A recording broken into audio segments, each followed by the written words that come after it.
What's up everyone, Soldier First Class here. In today's mission, I'm going to show you how I defeated Bayle the Dread, the optional boss of Elden Ring's DLC, Shadow of the Erdtree. This ancient dragon has been giving people a lot of trouble, but I'm here with an easy to follow guide on how to defeat him. Full disclosure, I was at fragment level 9 and did this with no ashen summons, so if you're higher level and going to be using summons like Mimic Tier, this guide will be even more useful. But before we get started, if you enjoy this guide or it helped you get through this boss fight, be sure to light the bonfire on that like button. And for more Elden Ring boss guides and Soulsborne content, be sure to subscribe to the channel and turn those notifications to all so you never miss an upload. Now let's get right into it. By the way guys, sorry if you hear any voice breaks, I'm currently going through some bronchitis right now and it is kicking my ass. So you're going to want to bring along a very specific weapon for this fight, and if you're at Bayle the Dread's boss arena, you've already gotten the exact weapon you need. But just in case, you'll want to go through Dragon Pit and defeat the optional boss Ancient Dragon Man. On defeat, the boss drops the Dragon Hunter's Great Katana. At max level, this weapon scales with both strength and dexterity at a C scaling, but trust me, against dragons, this thing is absolutely nasty. It has a passive bleed proc of 55, but the most important part of this weapon is its unique Ash of War, dragonwound slash. This does massive damage to any dragon type enemies and is key to defeating Bayle. While you can defeat him without it, the game literally hands it to you in the area just before him, and several enemies between Dragon's Pit and Bayle are dragons. The game is practically screaming at you to use it. That being said, there's also some things you'll want for this build. For my build, I ran with the Fingerprint Great Shield, but any shield with 100% physical and high fire resistance will do. You'll want to make sure that no skill is assigned to the shield because we only want to use Dragonwound Slash for this fight. For my current stats, I'm running 60 Vigor, 20 Mind, 40 Endurance, 80 Strength, 36 Dexterity, 21 Intelligence, 25 Faith, and 8 Arcane. You'll want to make sure that you're taking advantage of the strength and dexterity scaling of the weapon, but also have enough health to survive some of Bayle's stronger attacks should you fail to dodge or block them. Keep in mind these are also my current personal stats, and I was roughly around level 190 when I defeated Bayle. As for talismans, I went with Godfrey Icon for increased damage on charged skills and spells, because Dragonwound Slash is chargeable, Ritual Sword Talisman for 10% increase in attack at full health, Shard of Alexander for a 15% increase to all skill damage, and then either a talisman that boosts fire, lightning, or physical resistance.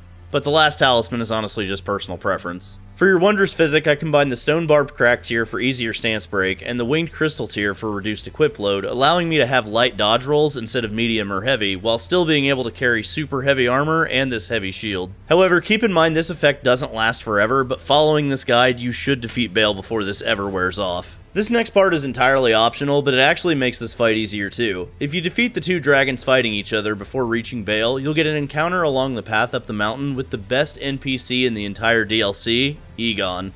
He'll give you his furled finger, which allows you to summon him after entering the boss arena for Bayle. The good part is that he is somewhat a distraction for Bayle, but he also has some incredible dialogue. The best part, however, is that you don't give the boss extra health because he's summoned inside the boss arena. So not only do you get a free distraction, but the normal difficulty spike for using NPCs does not count here. Unless you absolutely don't want to summon him for personal reasons, there is no detrimental effects to summoning him. But now let's move on to the actual fight. When you run into the arena, immediately summon Egon and be prepared to avoid an incoming attack. If Bayle jumps in the air, I personally like to dodge roll into him as he lands or to the side. His physical attacks or even some of his first phase ranged attacks can be easy to avoid with the right timing, but you can also shield block some of them for little to no damage. Also, don't feel bad if you're making mistakes here and there with this fight, you honestly don't even have to be perfect with it. I was getting bodied for almost the entire first minute of the footage of this fight and turned it around and ended up destroying Bayle. So you can definitely make mistakes even at low fragment level with no summons, so using summons and raising that fragment level will only make this fight that much easier. I like to get right underneath Bayle for this fight as you can time his attacks to avoid a lot of damage, and with Dragonwound Slash you're getting a lot of damage output in a short amount of time. Keep in mind that Bayle can attack directly in front of and underneath him, so if you're starting to get hit too much from there, move closer to his sides or rear, and this should help mitigate some of the incoming damage. While you're damaging Bayle, Egon will be firing arrows at him, distracting him and doing some damage, so hold your Ash of War button, charge up the Dragonwound Slash, and try to hit Bayle in the head, as this is one of his weak spots, or the leg stump being the other. Even without hitting him in the head, your damage numbers are still in the thousands, so focus more on hitting him and avoiding the incoming damage than how much damage you're actually doing. Hit him a few times with Dragonwound, and he should break his stance, especially if you're using the stance break tier in your Wondrous Physic.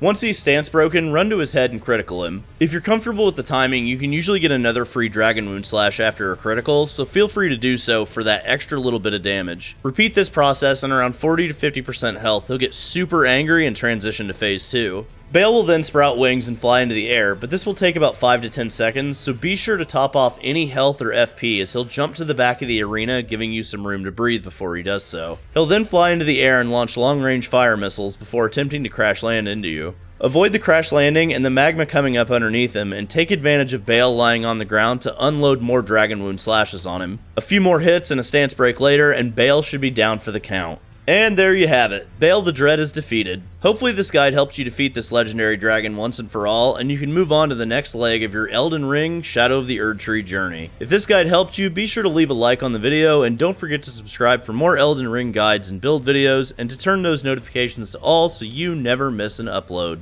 Thanks again for watching. I'm Soldier First Class, and I'm on to the next mission. Later, guys.